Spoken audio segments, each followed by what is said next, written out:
Alright guys, welcome back to Urge. Today I'm going to be talking about how Ant-Man and the Wasp is going to impact the future of the Marvel Cinematic Universe.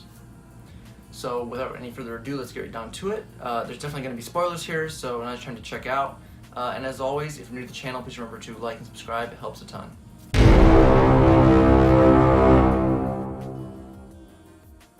At the end of the movie, we find a few different things that are important here.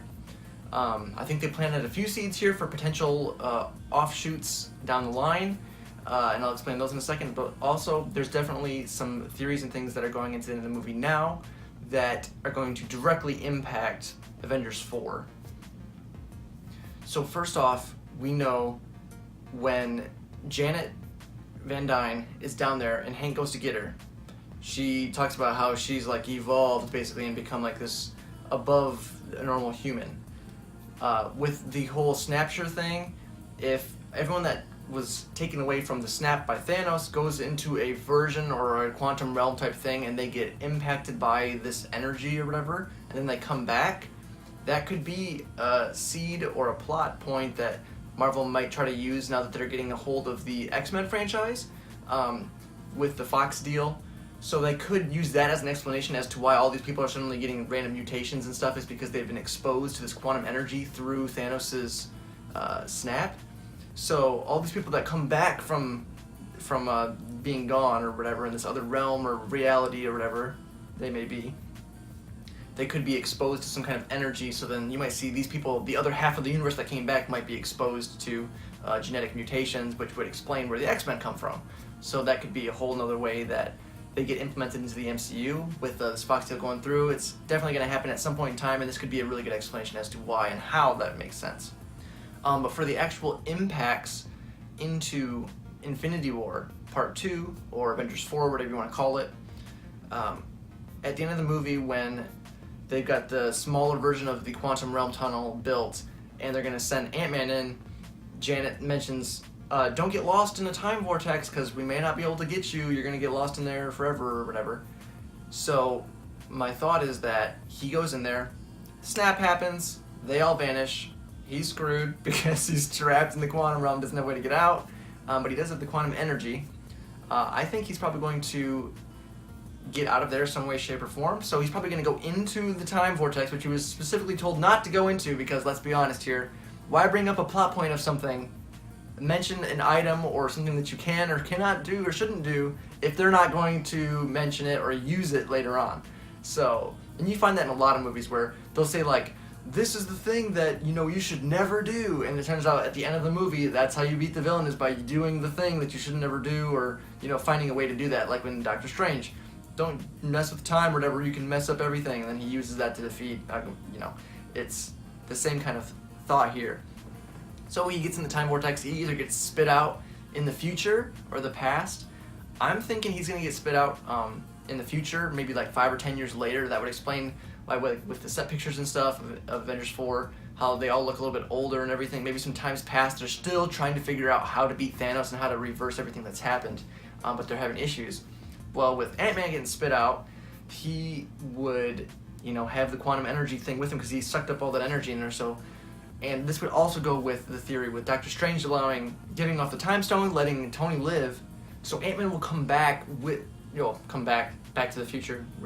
Anyway, he'll return to normal world, not the quantum realm, with this thing of quantum energy. And I think Tony Stark, since he has that the barfing technology, which is the binarily augmented retroframing, which is where you can like go in your mind and look at your memories and stuff, and like re-see events in the past, that was brought up. Maybe he can use that technology with the quantum energy, and maybe like what Janet did to Hank, or not to Hank, what Janet did to Ant-Man, Scott Lang, how she like took over his mind and like implanted ideas in his mind. Maybe they can use that binarily, the barfing thing, with the quantum energy to implant memories in like themselves in the past, so that they do things differently. So it'd be kind of like a X-Men Days of Future Past thing, where like they send Logan back, or Wolverine back in the past, but it's like his mind got sent back in the past. So like he didn't physically go back in the past, but like his mind did, kind of thing. And then he was able to redo everything because he had his consciousness from the future in his body in the past. Kind of weird stuff. But I think that's kind of the direction that this might go, right? Where, because we do have set photos too where they're in the scenes and the costumes and stuff from the first Avengers movie. So in some way, shape, or form, they're going to be going, or either remembering that through the barfing technology, which I think is the primary thing people are thinking right now. But if they can maybe include the barfing stuff, the acronym, you know, and even says, and Tony even says in the movie, he's like, I need to work on that acronym. But anyway, to use the barfing technology with the quantum energy combined together, that could give you some really interesting ways to interact with the past, or to change things maybe, or maybe just flat out time travel. I don't know what they would do with that. If they just try to go back to the beginning and stop things from happening, but then how would that impact the MCU? I think that'd be maybe too much damage to the MCU. I don't think they're going to want to reboot everything that they've done, because that kind of makes the whole last 10 years pointless. So I think maybe implanting the memories and stuff would be better, or maybe just Scott laying Ant-Man, because if you look at their suits and stuff, they all have these wrist things on, which are the barfing things, I guess, is what people are thinking. But his suit has like the thing built into it. So maybe Tony is able to mess with his suit and stuff and figure out a way to let him travel around and stuff where he can impact or maybe make some small differences, or maybe they need an item from the past that got destroyed in the Battle of New York or something, so he goes to get that item that they can use to fight Thanos or whatever. Or maybe they find a way where they can all go in the quantum realm and like sneak attack Thanos, or Thanos tries to fight him with the Infinity Gauntlet, and they can like shift and phase out of the quantum realm and stuff because of some tech that Tony comes up with. But we know that Tony has to play a major role because Doctor Strange gave up the Time Stone just so Tony could live. So maybe there's something, again, with the quantum energy and the mind barfing technology, where some kind of combination with that's going to impact or transfer memories or let them re-see events in a different way. Or maybe they, because they talk too about with Ghost's powers in Ant-Man and the Wasp, how she can like phase and how she's being ripped apart and put back together in different realities. So that's talking about, you're getting into multiverse stuff where there's different versions of reality. So maybe if they do time travel or whatever, it's not gonna change this MCU. This line has already happened, but it might make some impacts down like a tangent reality kind of thing, where even though they have impacts and stuff like that, whatever they do and bring something back, like I was saying, to the real current timeline, like that way it doesn't completely destroy the timeline they've created, but they can still go to the past and fix or take things from the past or make some alterations that might help them in the future. So figuring out how they're going to do that is the interesting thing. I think everyone kind of knows it's going to happen, but we're trying to figure out how they're going to do it, because there's lots of different ways that they could go about doing it with the time travel.